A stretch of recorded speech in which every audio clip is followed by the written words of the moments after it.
Message un peu coup de gueule ce matin.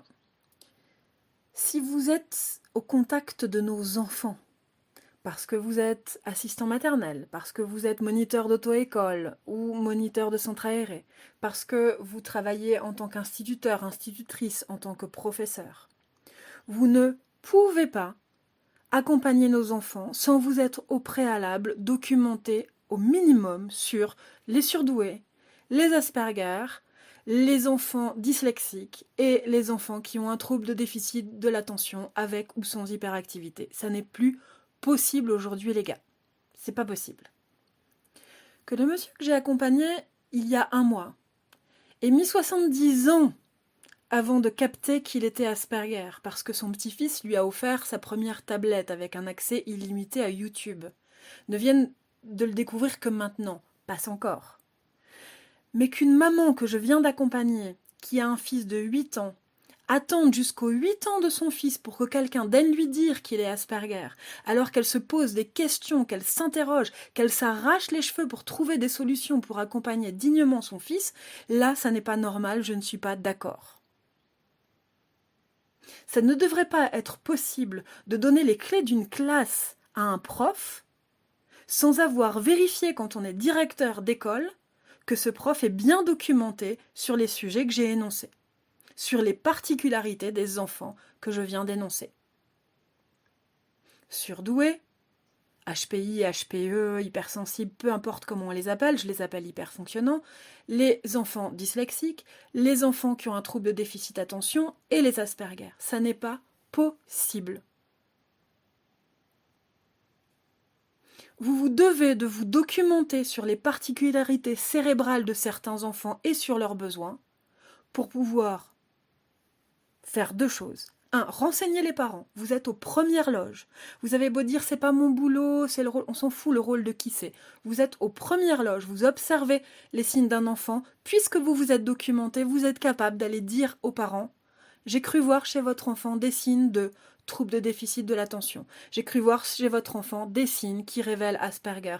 Allez consulter quelqu'un qui est spécialisé dans ce domaine, allez le faire diagnostiquer, vous en saurez plus, vous aurez des solutions. C'est essentiel. Vous ne pouvez pas continuer à enseigner à des enfants sans savoir comment ils fonctionnent. Et j'en arrive au deuxième point, qui est qu'en sachant, vous allez pouvoir adapter votre façon d'enseigner aux enfants et aux adolescents de sorte à leur convenir. On ne peut pas être moniteur d'auto-école et apprendre à un Asperger à conduire et à comprendre les mécanismes physiques de comment on passe les vitesses, comment on accélère, comment on freine, comme on le fait pour un neurotypique. Ça n'est pas possible, les gars. C'est même scandaleux qu'à ce jour, il n'y ait pas de formation sur les particularités, ou même ne serait-ce que de sensibilisation sur les particularités de ces enfants. Ce n'est pas possible. Alors je le dis de manière énervée parce que ça m'a fait chier de voir cette maman galérer, être à bout de souffle, entendre que des parents cherchent depuis 6 ans auprès de pédiatres, auprès d'instituteurs, c'est pas possible. C'est pas possible que des professionnels qui accompagnent des enfants ne soient pas au courant de ça pour pouvoir renseigner les parents. Ce n'est plus possible qu'en 2021, des enseignants ne soient pas au courant de ces particularités-là et ne peuvent pas comme ça s'adapter aux enfants. Ça n'est pas possible.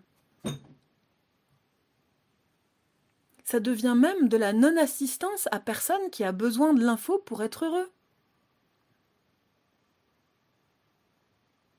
Comment voulez-vous qu'un enfant Asperger, qui est juste un enfant fabuleux, avec une capacité d'amour, d'accueil de l'autre, de tendresse, de vérité, d'humanité absolue, qui ne va jamais être dans le jugement, dans la condamnation de l'autre, qui est capable d'accueillir avec le même amour n'importe quelle personne sur cette terre, ne puisse pas voir à quel point il est merveilleux juste parce que son prof ne sait pas qu'il est Asperger, ne peut pas le valoriser en tant qu'Asperger parce qu'il s'adapte à ses traits Asperger. Ça n'est pas possible, ça n'est plus acceptable aujourd'hui, en 2021, avec toutes les sources d'informations qu'on a, en matière de livres, en matière de conférences en ligne, en matière de vidéos, d'interventions YouTube, avec tout ce qu'on peut trouver, rien qu'avec quelques mots-clés sur Google, ce n'est plus acceptable qu'un accompagnement d'enfants aujourd'hui ne soit plus au courant de ces sujets. Ça n'est pas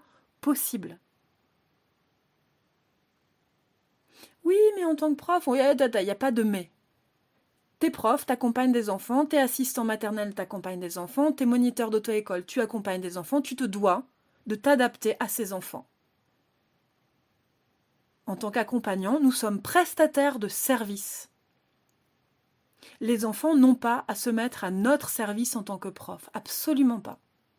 Le prof est prestataire de service, il se doit d'aider l'enfant au mieux à grandir, à avoir confiance en lui, à avoir une estime de soi la plus haute possible, à apprendre d'une façon qui lui convienne à lui.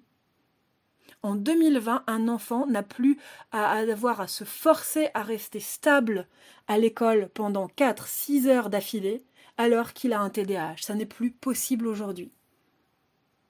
Donc pardon pour le ton qui est très inhabituel chez moi, ceux qui me connaissent le savent, mais ça n'est plus possible aujourd'hui. J'accompagne avec grand plaisir et avec calme, contrairement à l'apparence là, des parents qui ont besoin d'informations. Je le fais de tout mon cœur, je le fais avec tout mon amour, toute ma tendresse. J'explique les particularités du trouble, la description de l'enfant, de ses comportements quand il a ce trouble-là, ce qu'on qualifie être un trouble.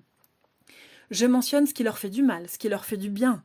Et je mentionne surtout ce qu'il est possible de faire en thérapie pour aider cet enfant à être lui-même sans jouer à être quelqu'un d'autre, à l'assumer, à se sentir bien avec ça, à être en relation avec les autres avec ça, en étant qui il est vraiment, sans se fourvoyer en jouant à être quelqu'un d'autre. Je le fais avec grand plaisir. Mais d'entendre qu'aujourd'hui, des enfants de 8 ans ont dû attendre 6 ans d'être diagnostiqués, que des adultes que j'accompagne, qui ont 30 ans, 40 ans, 50, 60 et 70 ans, pour la personne la moins jeune que j'ai pu accompagner, aient dû attendre tout ce temps-là, c'est pas possible, c'est juste pas supportable, quoi. Ce n'est pas possible. Vous ne pouvez pas accompagner des enfants en ignorant ses capacités, ses particularités, ces besoins-là, ce n'est pas possible. Secouez-vous les puces. Vraiment, pardon, mais secouez-vous les puces, pour ne pas dire autre chose. Je suis Barbara Verhaeghe, psychothérapeute spécialisée dans l'accompagnement des adultes atypiques, qui souvent ont eu des enseignants qui ne se sont pas documentés, qui n'ont pas pu leur dire, dont les parents n'ont pas pu consulter, qui n'ont pas pu être valorisés, à qui on n'a pas pu s'adapter et qui du coup se retrouvent à 40 balais en galère et avec besoin de mon aide, et je suis ravie pour ça. Mais j'aimerais que ça n'arrive plus jamais à l'avenir. C'est mon rêve, c'est mon vœu. Pour les années 2020 jusqu'à 2030, qu'en 2030, il n'y ait plus aucun enseignant qui ne soit pas au fait de ces particularités-là. Donc à vos claviers, allez sur YouTube, particularité de l'enfant surdoué, particularité, je m'énerve, je bafouille, particularité de l'enfant Asperger, particularité de l'enfant TDAH, particularité de l'enfant dyslexique, et j'en passe. Au boulot!